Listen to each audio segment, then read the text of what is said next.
सुप्रभात। आपका मेरी इस वीडियो में स्वागत है। आज हम कक्षा 8वीं की हिंदी पाठ्य पुस्तक का पाठ 2 वह चिड़िया एक अलार्म घड़ी थी को पढ़ेंगे। बच्चों, वह चिड़िया एक अलार्म घड़ी एक संस्मरण है जिसको गोविंद कुमार गुंजन द्वारा लिखा गया है। इनका जन्म 28 अगस्त 1956 को मध्य प्रदेश में हुआ था। तो चलिए हम इस पाठ के अध्याय का परिचय जानते हैं। इस संस्मरण में लेखक ने एक प्राकृतिक अलार्म घड़ी के बारे में बताया है जो उसे समय पर जगाती थी और नित्य सभी काम समय पर करना सिखाती थी। उसी से लेखक को अपनी जिंदगी में आगे बढ़ने की प्रेरणा मिली।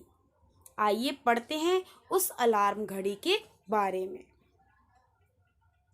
वह चिड़िया एक अलार्म घड़ी थी। तो चलिए हम अब पाठ को शुरू करते हैं। पहले बाजार में अलार्म घड़ी की मांग ज़्यादा रहती थी, लेकिन अब मोबाइल फ़ोन में अलार्म उपलब्ध होने के कारण घड़ियों की मांग कम हो गई है। लेकिन आज के समय में भी अलार्म घड़ी का घरों में महत्वपूर्ण स्थान है।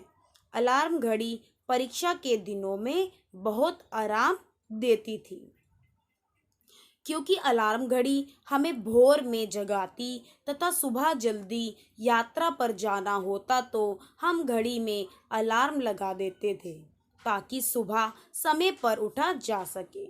लेकिन आज के समय में सबके पास मोबाइल फ़ोन उपलब्ध है जो कि अलार्म घड़ी का काम करता है।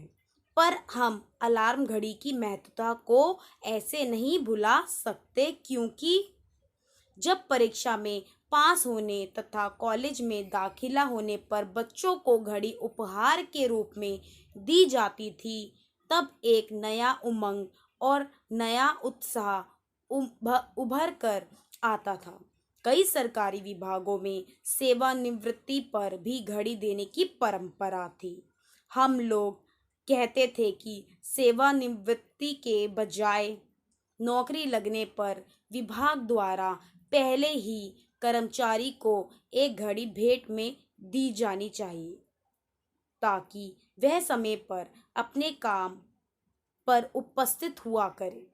मुझे भी पहली बार कलाई घड़ी मिली थी जब मैंने कॉलेज में प्रवेश किया था, और पहली अलार्म घड़ी भी मुझे कॉलेज में एक निबंध प्रतियोगिता में प्रथम पुरस्कार के रूप में मिली थी।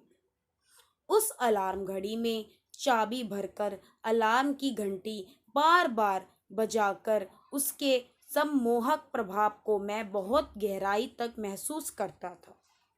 वह मुझे जागृत करने वाली ध्वनि थी जो रोमांचित कर देती थी। उस ध्वनि का नशा और स्वाद अब महंगे से महंगे अलार्म ध्वनि वाले मोबाइल फ़ोन से भी नहीं मिलता। संवेदना के स्तर एक जैसे नहीं रहते। कभी उसकी सघनता घट जाती, तब बड़ी बड़ी बातें भी उतना रस नहीं देती। यह सब मानवीय मनों की संवेदनाओं का खेल है।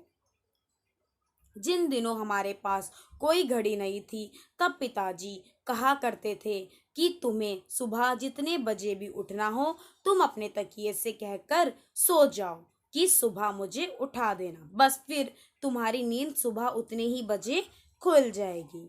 बचपन में कितनी ही बार इस फॉर्मूले को अपनाया था और सही पाया था। तकिया हमारी बात सुनता है और ठीक समय पर हमें जगा भी देता है।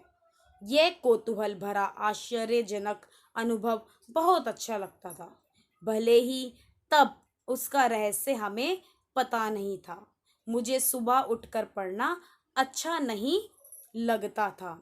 रात में देर तक पढ़ना मुझे अच्छा लगता था, क्योंकि रात से सुबह तक पढ़ना और पढ़ते पढ़ते नींद आ जाना, फिर देर से उठना मेरी आदत बन गई थी।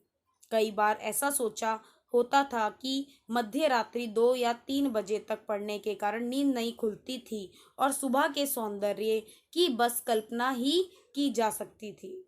पुरस्कार में मिली वह अलार्म घड़ी जब खराब हुई तो फिर सुधर नहीं सकी। आज भी वह 3 दशकों से अधिक समय से मेरे पास बंद हालत में है। वह अब सुधरने योग्य नहीं रही, परंतु मैं भी कहाँ सुधरने लायक बचा था।